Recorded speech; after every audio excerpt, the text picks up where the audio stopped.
EV പോളിസിയാണ് MG മുന്നോട്ട് വെച്ചത്. അപ്പൊ അതില് 4 കാര്യങ്ങളുണ്ട്. ഒന്നാമത്തെ കാര്യം ലൈഫ് ടൈം വാറണ്ടി എന്നുള്ളതാണ്.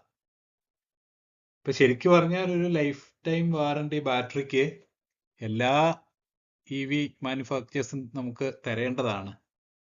കാരണം ഇവരിപ്പോ തരുന്ന ഒരു സ്കീം അനുസരിച്ച് ഒരു മാസം നമ്മളൊരു 1500 കിലോമീറ്റർ ഓടുകയാണെന്ന് വിചാരിക്കുക.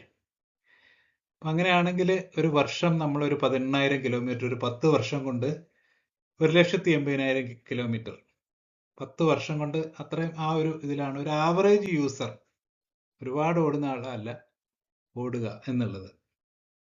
10 വർഷം കൊണ്ട് നമ്മൾ അത്രേ ഓടുള്ളൂ ആവറേജ് ആയിട്ടുള്ള ആൾക്കാർ. അപ്പം അങ്ങനെ വരുമ്പോൾ തീർച്ചയായിട്ടും ഒരു ലൈഫ് ടൈം വാറണ്ടി ഒക്കെ തരാവുന്നതേ ഉള്ളൂ. കാരണം ഇപ്പോൾ ഉപയോഗിക്കുന്ന ടൈപ്പ് ഓഫ് ബാറ്ററി എന്ന് പറയുന്നത് ഏതാണ്ട് 3000 സൈക്കിൾസ്